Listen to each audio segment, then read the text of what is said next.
Assalamualaikum warahmatullahi wabarakatuh.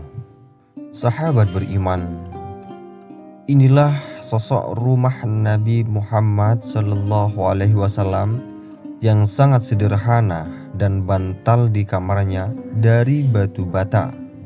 Jika kita melihat rumah Nabi Muhammad SAW yang sangat sederhana, bantal di kamar dari batu bata, Nabi Muhammad SAW merupakan tokoh yang disegani dan dihormati. Dalam agama Islam, Nabi Muhammad SAW merupakan sosok teladan yang sangat dicintai oleh umatnya. Bahkan kiprah dan perjuangan Nabi Muhammad SAW untuk mengantarkan agama Islam membuatnya masuk ke dalam daftar orang berpengaruh di dunia. Namun, sifat dan karakter Nabi Muhammad justru berbanding terbalik. Nabi Muhammad dikenal sebagai sosok yang penuh kesederhanaan. Hal ini tercermin dari tempat tinggal Rasulullah SAW. Batu, rumbai, dan dedaunan menjadi bahan utama.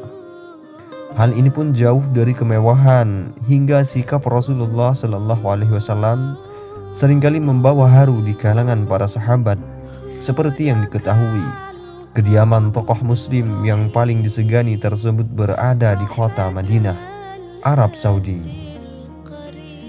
Kediaman yang menjadi tempat tinggal Rasulullah SAW tersebut digunakan pada 14 abad yang lalu. Kini, kediaman Rasulullah SAW dialihfungsikan sebagai makam di area Masjid Nabawi yang kini banyak menjadi tempat singgah umat Islam untuk beribadah. Semasa hidup, tak ada yang tahu persis sebenarnya dari kediaman Rasulullah SAW. Namun demikian, kini terdapat replika yang menggambarkan isi dari tempat tinggal Rasulullah SAW tersebut. Tentu saja, hal itu merupakan hasil dari penerjemahan berbagai hadis hingga melalui penelitian sejarah yang cukup panjang.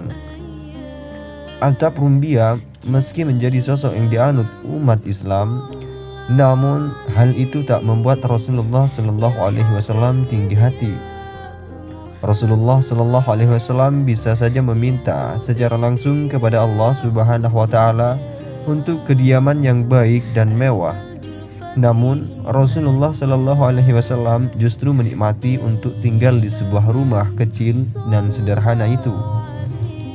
Salah satu bagian yang dipamerkan dalam replika tersebut ialah mengenai detail atap rumah.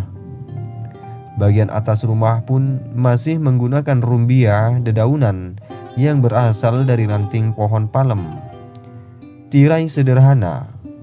Selain itu, Rasulullah SAW pun memilih untuk sama sekali tidak menggunakan pintu secara permanen. Sebuah tirai yang terbuat dari kain tipis menjadi satu-satunya penghalang. Tentu saja, pembatas berupa kain tipis tersebut tak mampu menghangatkan ruangan dan menghalau angin secara maksimal. Namun Rasulullah SAW justru tak mempermasalahkan hal tersebut. Nampaknya pintu tersebut menjadi satu-satunya jalan bagi Rasulullah SAW untuk keluar dan masuk kediaman. Tak mengenakan banyak kemewahan, tembok di dalam rumah pun tidak memiliki banyak hiasan. Dipan kayu sementara itu, tempat beristirahat Rasulullah juga tidak banyak mendapatkan sentuhan mewah. Sebuah dipan kayu sederhana cukup membuat Rasulullah SAW nyaman untuk beristirahat. Bahkan bantal yang digunakan Rasulullah hanya terbuat dari batu bata. Di sebelah tempat tidur terdapat tempat pembaringan yang cukup dialasi beberapa tikar sederhana. Perlengkapan dari batu, begitu pula dengan segala perlengkapan makan Rasulullah Batu sederhana dibuat menjadi sedemikian rupa sehingga menjadi peralatan makan yang dapat digunakan. Bahkan panci juga yang digunakan oleh Rasulullah sebagian juga terbuat dari potongan kulit dan turban. Baik saudaraku yang dirahmati Allah, itulah cerita kisah dari kesederhanaan Nabi Muhammad SAW. Semoga video ini bisa menambah kecintaan kita kepada Rasulullah SAW. Wassalamualaikum warahmatullahi wabarakatuh.